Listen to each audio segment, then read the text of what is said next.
Let's talk about your first impression, Rose. Rachel, she was so Wow. sweet. Isn't she great? What was it about her that really stood out? Everything.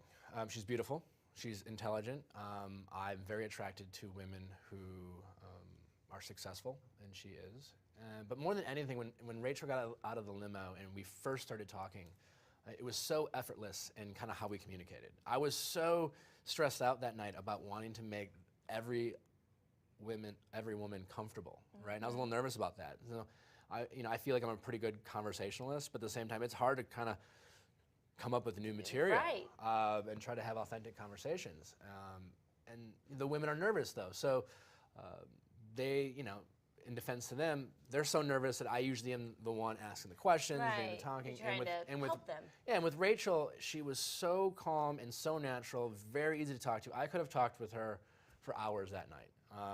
And she made me feel comfortable and kind of was a calming influence on me. And I think the combination of all that, quite honestly, made my decision very easy. As great as all the women were that night, and I had a lot of great choices, she was kind of leaps and bounds, kind of the standout of that evening. By the way, me and Jimmy Kimmel shared the #1 pick that he had, Who Vanessa. is? Okay. Yeah, people seem to be responding well to Vanessa.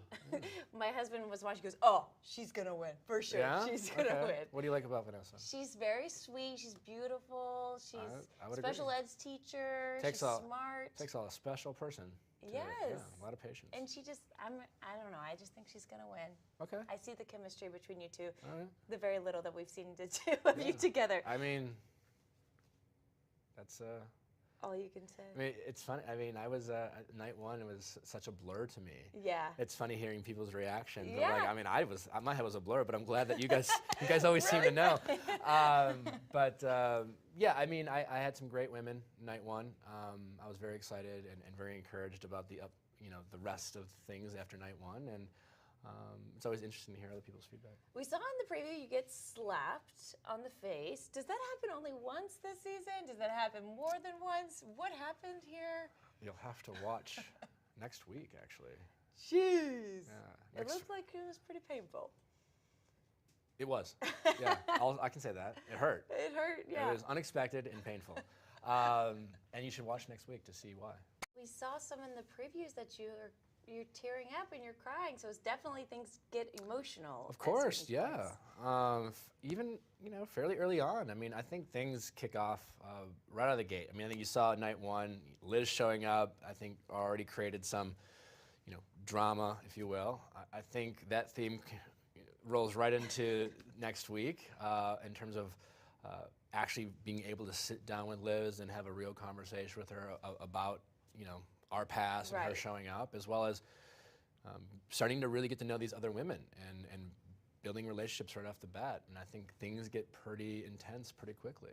I thought you were so smart to just immediately question Liz on why she came to this show when she could have reached out to you for months. I mean, it just seemed like the obvious question. I didn't want to accuse her of anything. I certainly wanted to give her the benefit of the doubt. I was a little taken back because she took the approach of kind of pretending not to know me. Yeah. Apparently to see if I did remember, which I definitely did. It was just like, when she first got out, I recognized her immediately. But then when, as a result of her not acknowledging it, for a second, I definitely second-guessed it. I was like, I mean, is it her or is it someone that looks just like her? Which it could happen. Because she didn't say her name at first. And you'd also seen like 15 women. I'd seen like 14 other women, and on the off chance I was wrong, I didn't want to be like, hey, it's great to see you, and have her be like, I'm Pam, Right. Corinne, okay, she made quite a splash last night. I think in a great way. Yeah, she is definitely, they're kind of painting her to be the villain. Is that true? How do the women look at her? I don't see things in black and white. Okay. I'm more of a gray kind of guy. Okay. Everyone knows that in the traditional sense, I was considered a villain on Andy's season at least, and by some people's standards, Caitlin's season. I don't necessarily agree with that, but I am someone who is assertive, who goes for what they want. Corinne is someone who does that, and you can take it either way, right? I don't think Corinne was in any way disrespectful. She took a risk and she went for it, think she is also funny. And at the same time, you know, everyone makes mistakes, and I think you'll see kind of Corinne's journey as she kind of navigates through that. But I like strong women. I like women who aren't afraid to have some fun, to go for it, to put themselves out there at the risk of being criticized. I'm not looking for someone who's the prom queen and doesn't have, you know, who tries to do everything perfect. And so overall, I thought Corinne was great night one. I think she was entertaining. She made me laugh watching it back. You know, she speaks her mind, and I like that. In the preview, that things might get like she's wanting to get things a little more aggressive later. Possibly. And yeah. how did you approach the whole? Well, that wasn't exactly physical aspect of things. Sure. Well, you know, again, as someone who wants to learn from mistakes, again, I think the physical aspect of relationships is an important part of any relationship. And especially knowing what I was looking for in terms of potentially finding the one, there's the physical aspect. But at the same time, having been in Bachelor world and kind of being associated with sex and the timing of it, that's something as going into the season I wanted to make sure I learned from. Yeah. And so, but at the same time, I had to be able to explore these relationships and find out if this was someone who was right for me. And so there's going to be a lot of situations this season where I find myself in situations where I have to decide whether to say yes to or say no to, and whether that's a good thing or a bad thing. And I think you'll hopefully find out what I do. Were you more nervous to see the premiere last night, or were you more nervous to actually be there in person on that first night when the girls were walking out the limo? 100% the latter. Actually, like meeting women that you've never met before with the hope and expectation that maybe one of them will be someone that you'll connect with in a way that you might want to spend the rest of your life with is a pretty nerve-wracking evening. Watching it back, actually, you know, I had seen it before last night, and I was pleased with how things were shown, and so I was very optimistic that it would go over well.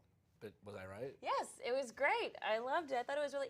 One question I have to ask, and I've always wondered this may be giving away a Bachelor secret, but how do you know their names when you're handing out the roses? Because you just met these people. There's no way you know all 30 women's names. Showing a genuine interest in these women and remembering. I think so it's really funny. the only way you can do that. For real? Yeah. They have a cue card, cheat card. Like, do you look at like a grid and then like hand the rose? No, I just remember their names. Really? Yeah. Okay, well, you're great. Okay, well, then that's pretty impressive if that's true. Thank you. So tell me, what's your relationship status now? Possibly, maybe with someone, and possibly not. Possibly, maybe, possibly not. Are you happy? I'm always happy, but thank you for asking. Good. Yeah. Okay. I like to think that I generally am a pleasant and happy person, even when things don't go so well. So you can't confirm or deny if you're engaged? I cannot. Okay. No. Well, did you run into the bin problem where you fall in love with more than one woman? Maybe. Maybe? Yeah. Is that a possibility? Is that something that's easy to do? When you're in Is this it easy to situation? do? I think, I will say, like, I had a lot of conversations with Chris and Ben before night one. You know, you saw a little bit of that on the show, and I actually had some private conversations with them as well. And they talked a lot about just the difficulties of being the Bachelor. And I will say everything they warned me about, they were absolutely spot on and right about in terms of the challenges of being the Bachelor. And there's just a lot of intensity, a lot of emotions, and all the things that you think that probably won't happen do in fact happen. And you know, we all saw what happened with Ben last season, and that may or may not have happened with me. It might have, it might not have. You'll have to watch. I don't know. I do think it'll be very interesting.